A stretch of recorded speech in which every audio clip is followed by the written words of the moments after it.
Assalamualaikum warahmatullahi wabarakatuh.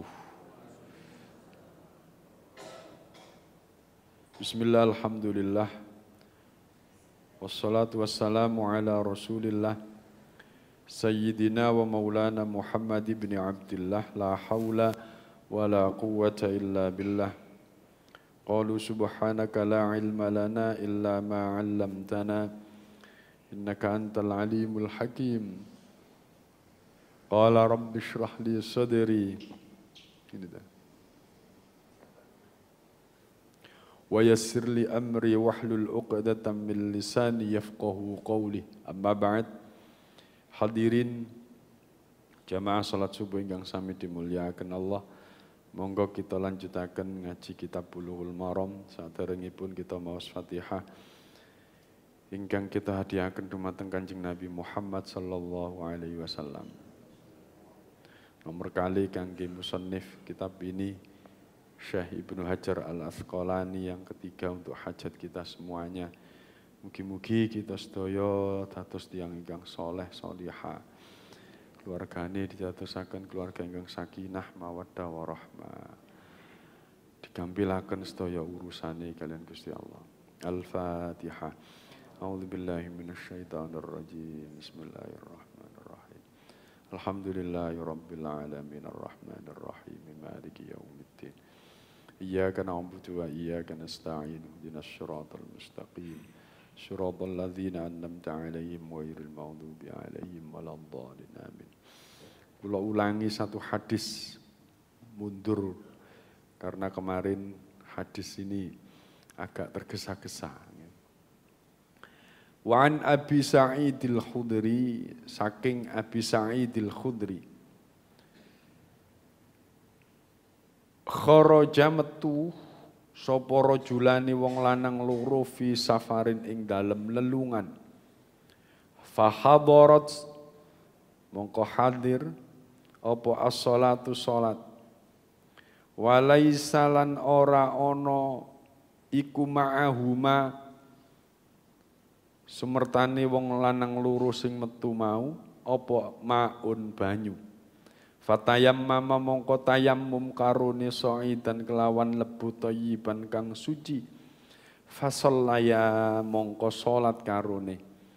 Fumma wajada mongko kari-kari nemu sapa karone almaa ing banyu fil waqti ing dalem waktu sing si ana. Fa'aada mongko ngulangi sapa ahaduma salah siji saking wong loro mau as-shalata ing salat wal wudu alan wudu walam yu'id lan ora ngulangi sapa al-akharu sing liyane. Tsumma ataya mongko kari-kari nekani sapa karone Rasulullah ing Kanjeng Nabi sallallahu alaihi wasallam. Fadzakarolan nuli nyeritaaken sapa karone dalika ing mengkono-mengkono kejadian lahu dateng Kanjeng Nabi. Faqala mongko dawuh sapa Kanjeng Nabi lilladzi maring wong lam yu'id kang ora ngulangi ya asabta mekenani oleh sira as-sunnata ing sunnah. Wa ajza'at kalan nyukupi ka ing sira salatu ka salat sira. Wa qala lil akhir lan bersabda Kanjeng Nabi lil akhir dateng tiyang lintune laka iku kedue sira al ajru utawi ganjaran marrota ini 2 kali lipat. Rawahu Abu Dawud wan Nasa'i. Ini hadis diceritakan saking Abi Sa'idil Khudri. Beliau bercerita bahwa ada 2 orang laki-laki dalam perjalanan. Ketika dalam perjalanan itu mereka mendapati waktu sholat, katakan waktu sholat duhur. Tetapi mereka berdua tidak mendapati air. Ya, fatayammama kemudian mereka tayammum keduanya dan thayyiban dengan debu yang suci. Fasallaya kemudian mereka berdua pada sholat. Thumma wajada tetapi setelah sholat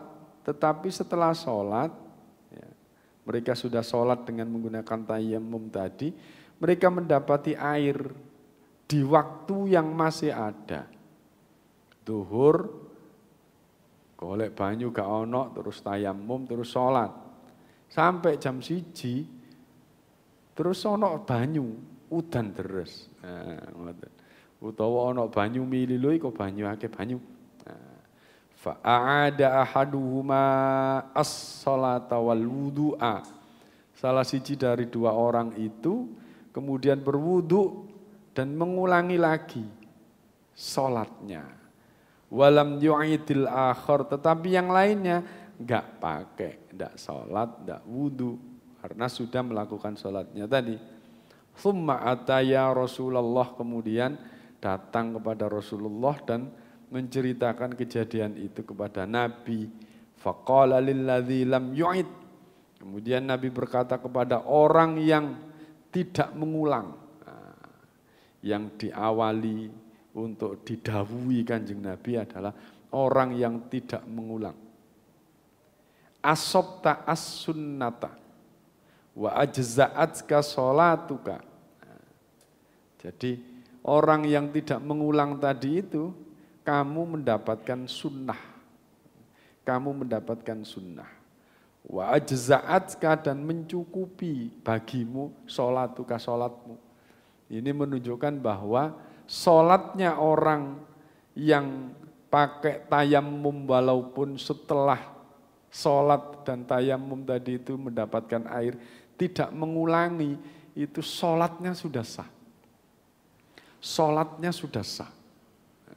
Jadi orang yang pertama ini melakukan sunnahnya Nabi, melakukan perintahnya Nabi. Nah, ini yang kemarin saya bahas itu. Yang sekarang ini lagi ngetren itu. Kalau tidak melakukan sunnahnya Nabi, itu namanya bid'ah. Biasanya ada orang-orang begitu. Tapi ulama-ulama kita enggak. Ulama-ulama kita enggak. Sesuatu yang tidak diperintahkan Nabi itu boleh jadi tidak bid'ah. Ya, tidak bid'ah. Tapi orang sekarang diperuncing. Nek gak ngikuti Nabi bid'ah, gak ngikuti Nabi bid'ah. Buktinya apa? Sikap ulama-ulama kita yang tidak gampang-gampang menuduh orang yang tidak mengikuti Kanjeng Nabi langsung itu bid'ah. Ya ini, hadis ini salah satu contohnya. Yes. Nabi biyen mari sholat langsung ngadep ngetan, gathik zikir bareng-bareng ngono. Sampeyan saiki kok zikir pakai bareng-bareng ngadep ngetan, oh gak ngadep ngetan. Melok sapa sampeyan? Sunnahe Nabi ngono. Berarti nek gak nglakoni sunnah sampeyan bid'ah. Gampange ning Nabi lho mboten ngoten. Sing pertama jelas dikatakan sampeyan nglakoni sunnah Nabi. Asobta as-sunnah, sampeyan oleh sunnah. Jelas. Lho kok gak dibalik karo Nabi. Sing kon gak melok nglakoni sing pertama berarti kon niku bid'ah ngono mestine. Berarti luwih kereng wong saiki timbang Nabi. Tapi yo ojo ngono-ngonoan lah. Tapi yang jelas kita ini ngikuti para ulama kita. Nabi mengatakan sebaliknya. Laka iku keduwe sira al ajru utawi ganjaran marrotaini 2 kali lipat. Nabi mengapresiasi. Mengapresiasi, gak langsung salah. Gak ngikuti aku kon melok sapa melok grandong, enggak. Nabi mengapresiasi. Mengapresiasi niku? Menghargai. Sampean malah oleh 2 ganjaran. Siji salat sampean mau iku, saiki salat maneh lho. Oleh ganjaran. Ini hadirin jamaah rahimakumullah, ini yang perlu saya tekankan agar kita ini tidak usah ragu. Kenapa orang yang kedua ini mengulangi sholatnya, khawatir mungkin tidak terima, ketemu air kan berarti sudah batal, waktunya kan masih ada, jalan saja, kita sholat lagi, dan Nabi mengapresiasi. Insya Allah apapun yang dicontohkan oleh ulama-ulama kita dengan pertimbangan-pertimbangan pastinya sumbernya adalah hadis dan Al-Quran dan sumbernya adalah tingkah laku Nabi dan para sahabat. Dan saya yakin, saya ulang-ulang kemarin yang saya lupa ininya apa itu istilahnya. Tidak mungkin kiai-kiai kita itu menggadaikan nasib hidup kekalnya di akhirat itu dengan menyesatkan kita. Itu yang harus kita garis bawahi. Enggak mungkin ulama-ulama kita, ya, kita mengikuti kiai-kiai kita itu, mereka menggadaikan, wish tak sesat no. Demi apa? Demi viral, demi saya punya pengikut. Enggak, ya.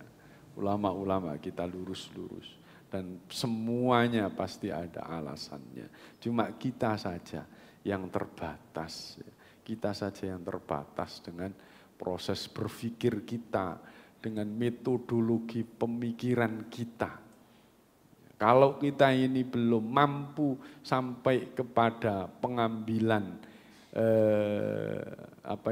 hukum, ya kita harus mengikuti. Kuwatir apa? Menggunakan hukum pakai pikiran dewi, padahal pikiran sih gak teko. Ulama-ulama kita, para salafus soleh kita, mereka itu hafal-hafal Al-Quran, hafal-hafal hadis yang dari hafalannya itu ya, dianalisa dan kemudian diyakini, dimunculkan hukum-hukum apa yang telah kita lakukan sekarang. Dan itu semua ijtihad mereka. Mereka yang mampu, bagi kita pengguna saja. Sesama pengguna jangan saling mengolok-olok, jangan saling menyalahkan. Karena apa? Keterbatasan kemampuan kita untuk mengetahui hukum aslinya itu dan juga untuk untuk membenarkan dan menyalahkan yang lainnya. Mending kita selamatnya, ayo ngaji aja. Ayo ngaji. Pun gak usah nyalah-nyalah wong. Sing sebelah ngono ya wis ya. Gak usah macam-macam. Bismillahirrahmanirrahim. Wa ani ibni Abbasin. Diceritakan saking Ibnu Abbas fi qaulihi ing dalam pengendikane Ibnu Abbas. Ya, fi qaulihi ing dalam pengendikane Gusti Allah. Wa in kuntum mardha aw ala safarin.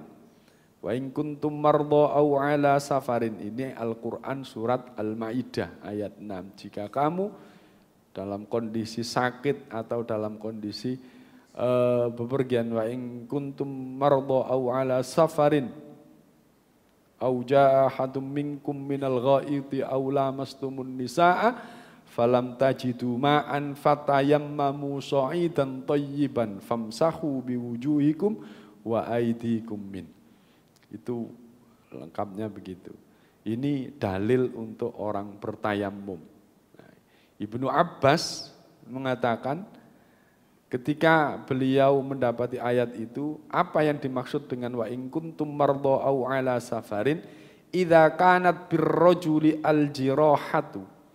Jikalau ada orang laki-laki al-jirahatu fi sabilillah yang mendapati catu atau luka karena peperangan, wal kuruhu dan penyakit-penyakit kudis. Fayujnibu kemudian junub mereka. Fayakhafulan wa fayakhafu mongko wedi sapa wong mau ayyamu ta ing yen to mati in irtasala jikalau lamun mandi sapa wong iku mau. Tayammama mongko tayammum sira. Ini pendapatnya Ibnu Abbas ketika mengartikan tentang wa in kuntum mardha aw ala safarin aw jaa ahadum tentang perintah tayammum itu. Jikalau ada dari kita ini luka, yang luka itu parah karena berperang atau karena apapun lah. Kalau di Subulus Salam itu tidak membatasi tentang luka karena perang, tetapi seluruh luka atau sakit-sakit yang kita derita yang menurut dokter tidak direkomendasikan untuk terkena air. Wal kuruhu termasuk penyakit-penyakit kudis, nek sampean kena banyu tambah merantak. Terus kemudian junub, ya. Faya khofu dan takut ayyamuta, jikalau panjenengan kok nek aku adus terus mati ya, ya karena memang dilarang oleh dokter, ya. Atau memang bahaya banget. Tayammama, mongko tayammumo, boleh. Ini menunjukkan bahwa salah satu daruratnya orang boleh melakukan tayammum adalah karena sakit, yang sakit itu bisa menimbulkan kematian jika kita mandi besar atau terkena air. Itu memperbolehkan kepada kita untuk bertayammum. Wa an aliyin, diceritakan dari Ali, qala matur sapa Ali, ingkasarot pecah opo ikhdazandaya, salah satu dari dua ugel-ugel tangan. Fasa'altu mongko takok sapa ingsun Rasulullah ing Kanjeng Nabi sallallahu alaihi wasallam. Fa'amaro mongko perintah sapa Kanjeng Nabi ni maring ingsun an amsaha alal jabairi, untuk mengusap di atas jababiroh, di atas pembalutnya. Nah, ini berkenaan dengan orang yang sakit, orang yang diblebet ya, orang yang diblebet ya. Orang yang diblebet itu boleh hanya kalau kena air berbahaya maka boleh diusap di atasnya saja. Nah, kalau diperpanjang lagi ya bahasan di Subulus Salam itu, ini yang dijadikan alasan beberapa ulama itu berarti boleh kita ini hanya kena atasnya saja. Kalau kita pakai surban tidak harus kena rambutnya. Yang penting di sekitar kepalanya ini kena surban itu gak apa-apa. Nah, itu ada yang mengatakan demikian. Tapi kalau memang masih bisa dilakukan, kenapa tidak? Ya, kenapa tidak? Kademen nok nggone pundi? Pundi? Bromo. Wadem. Kula nggih mboten nate sih jari ini. Wadem Mbak wis gak kuat Pak. Yes. Apa jenenge gawe sepatu kemudian diusap dhuwure tok. Ya, ada yang mengatakan bolehnya itu dasarnya ini ya. Rawahu Ibnu Majah bisanatin wahin jiddan. Riwayat ini lemah. Sehingga ada orang yang tidak sepakat dengan itu ya, tak apa-apa. Wa an Jabirin, diceritakan dari Jabir. Wa an Jabirin, dan saking Jabir,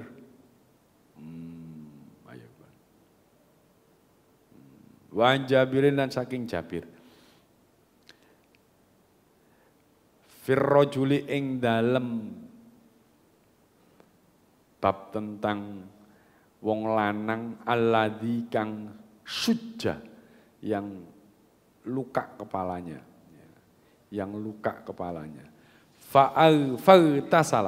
Fa'tasala mongko mandi sapa wong lanang, famata mongko mati, mari mandi terus mati.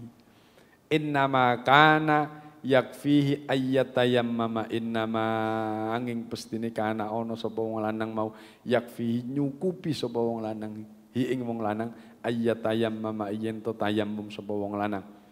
Wa ya'siba ala jurhihi hirqatan thumma yamsaha 'alaiha wa yaghsila sa'ira jasadihi. Ya. Wa ya'siba ala jurhihi khirqatan. Kemudian di lukanya itu diblebet ya. Pakai kain sumayam sahalaiha, kemudian diusap di atasnya, wa yaghsila sairo jasadihi. Hadirin jamaah rahimakumullah, ini tentang ada salah satu sahabat yang kepalanya itu terluka parah pada waktu berperang. Kemudian tanya kepada sahabat yang lain, aku saiki ku jono, aku iki saiki jono. Tapi posisi kepalaku ini parah, ya. Sudah luka parah. Opo ono keringanan bagi aku? Apa ada keringanan bagi saya kalau saya menghilangkan hadas besar ini? Terus si sahabat-sahabat itu, ya gak ono, ya mandi besar wong jenenge wong junub.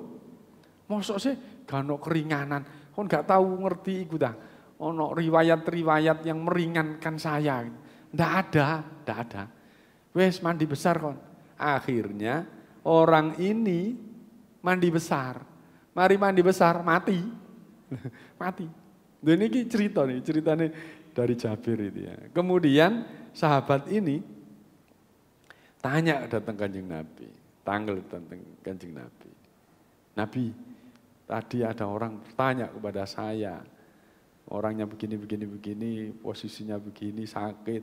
Terus kemudian, ya saya enggak tahu ada riwayat atau enggak, tapi yang saya jawab, yang saya tahu, bahwa tidak ada keringanan, kamu harus mandi. Mari mandi, mati Nabi. Terus Nabi mengatakan, kamu telah membunuh orang itu. Nabi itu sampai ngomong, kamu telah membunuh orang itu. Kalau kamu tidak tahu, tanya dulu. Ojo memberi hukum sendiri begitu. Ya, ini bahayanya, ya, bahaya.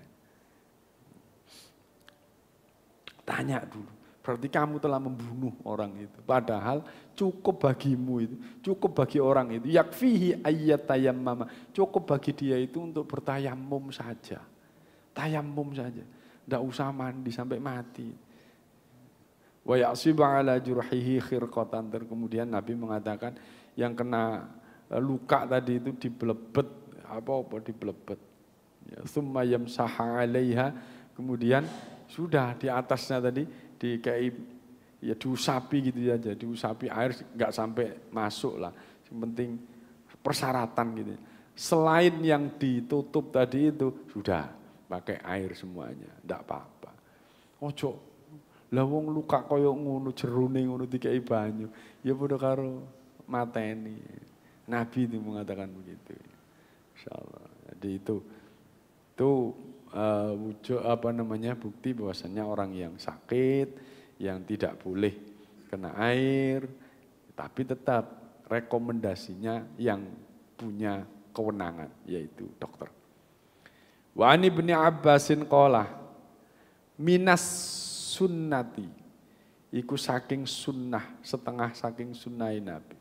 Itu ya, alla yusalla ing yentos alla yusalla ar-rajulu bitayammumi illa sholatan wah.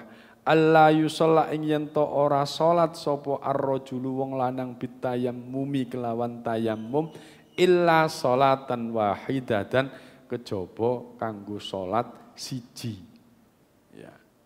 Thumma yatayammamu lis-sholatil ukhra, kemudian tayammum lagi untuk sholat yang lain.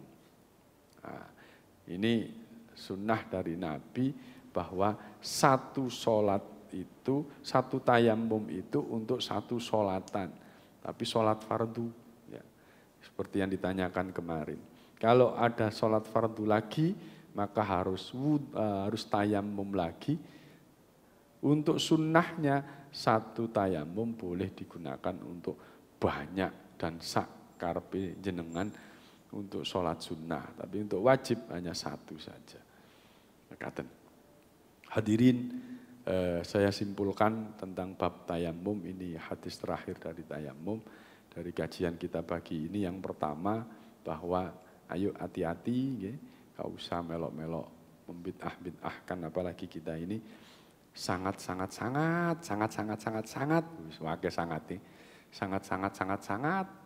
tidak cukup ilmu kita untuk menyalah-nyalahkan orang. Ya, kalau memang kita tahu ya sekedar diskusi saja. Ketika beda dengan kita ada ruang diskusi, tidak saling menyalahkan. Setahu saya begini, mungkin saya ingin tahu dari jenengan, artinya belajar. Enggak gampang nuduh orang. Orang yang dituduh kalau salah tuduhan kita itu kembalinya ke kita.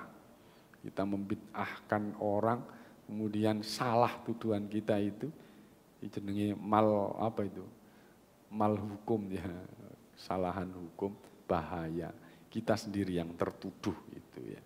Yes. Dan tidak ikuti sajalah ulama-ulama kita yang lurus-lurus itu ya. Karena kalau sekarang ini ya bahaya juga. Sekarang ini lebih banyak main konten itu ya, main konten. Jadi semuanya dikontenkan. Karena apa? Karena ada uangnya. Jadi yes, kiai-kiai sih nggak ngerti-ngerti konten ya. Atau kiai yang memang betul-betul yang sanad keilmuannya lurus, sanad keilmuannya jelas dan ilmunya mumpuni itu yang kita ikuti. Ya. Nomor kali bahwa ketika kita sakit, ketika kita dalam perjalanan tidak ketemu air, itu boleh kita tayamum.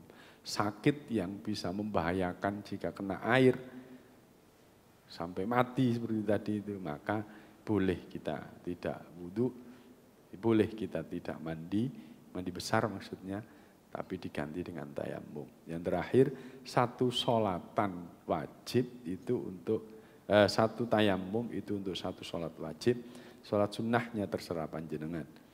Ya, kalau ingin sholat wajib lagi, maka harus tayamum lagi. Ketika kita sudah tayamum, sudah sholat, kemudian ketemu air, yang masih ada waktu, panjenengan lebih baik memang gak usah diulang maneh. Kenapa? Itulah sunnahnya. Karena itu adalah bagian dari rukhsah. Mengambil rukhsah itu lebih baik. Tetapi orang yang mau ribet-ribetan, keribetannya itu diapresiasi oleh Nabi dengan 2 pahala. Jangan khawatir. Semua yang kita lakukan itu insya Allah yang lebih tahu untuk memberikan apresiasi kepada kita. Mungkin enten manfaat. Enten pertanyaan? Nggih. Dalam? Bagaimana niatnya sholat? Selesai berwudu.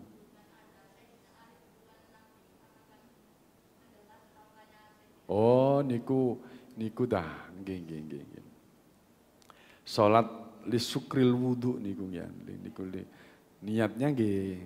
Niku kan ya kayak usolli fardhu zuhri, usolli fardhu asri, itu redaksi yang dipakai oleh ulama-ulama kita, diarabkan gitu ya, saya niat. Ya kalau kita mau sholat itu tadi ya gampang saja, usolli sunnah li sukril wudu rakataini mustaqbilal qiblati lillahi ta'ala, 2 rakaat. Dikatakan sebagai oleh ulama kita dengan sholat li syukril wudu, atau dengan sholat namanya apa gitu, monggo lah. Tapi yang jelas setelah wudu untuk mensyukuri wudu itu ulama-ulama kita menamai dengan li syukril wudu. Monggo pakai itu aja enggak apa-apa. Usolli sunnatal li syukril wudu rakataini mustaqbilal qiblati lillahi ta'ala. Itu juga contoh bahwa Nabi itu tidak mengajari loh itu. Itu pada masanya Nabi wis wani wong iku ngelakoni sing gak diperintahno Nabi. Tapi apresiasi Allah luar biasa. Dengan apa? Langsung Allah memberikan petunjuk kepada Nabi, Nabi krungu, mireng. Nabi mireng, nek trompai sahabat ini sudah ada di sana. Apresiasi dari apa? Sunnah yang dilakukan oleh sahabat tadi. Jadi batas sunnah itu termasuk sesuatu yang baik lah. Sunnah itu sesuatu yang baik, yang tidak menyelisihi, yang tidak bertentangan jelas dengan dalil-dalil Al-Quran dan hadis, ya, dan ada baiknya, itu termasuk sunnah. Ada sini tadi, itu sampai Nabi itu, saya sudah mendengar terompahnya di sana. Lupa padahal gak diajar no Nabi, gak diajar no Nabi, Pak Bu. Ya, ngono katene di ono saiki bid'ah mas. Wis ojo melok-melok lah. Ya, tapi tetap kita ini harus hati-hati, selektif betul. Selektif betul karena ibadah itu juga harus kita pertanggungjawabkan, Pak Bu. Ojo sing apa iku jenenge nemen-nemen cinta Rasul ya cinta Rasul sampai joget-joget ditinggalno lah. Ayo sing apik misalnya sholawatan itu kan yo ndonga, ayo ndonga. Habib Bidin Habib sinten setinggale Habib Syekh sudah mengatakan. Wis lah kita ini memang auranya luar biasa, mengajak orang senang sholawat dan orang tergerak untuk senang sholawat. Sholawatan itu yo api. Tapi orang-orang sekarang itu gawe joget-joget. Jogetnya ayo ditinggal. Muga-muga mereka sing ngono-ngono iku dikai petunjuk, ayo balik maneh. Ya, karena kita ini di zaman-zaman akhir, zaman-zaman akhir. Ya hati-hati dewi-dewi. Yang penting berusahalah. Kita tidak tahu Allah ridho dari apa yang kita lakukan. Semoga semuanya bisa menyelamatkan kita semua nggih.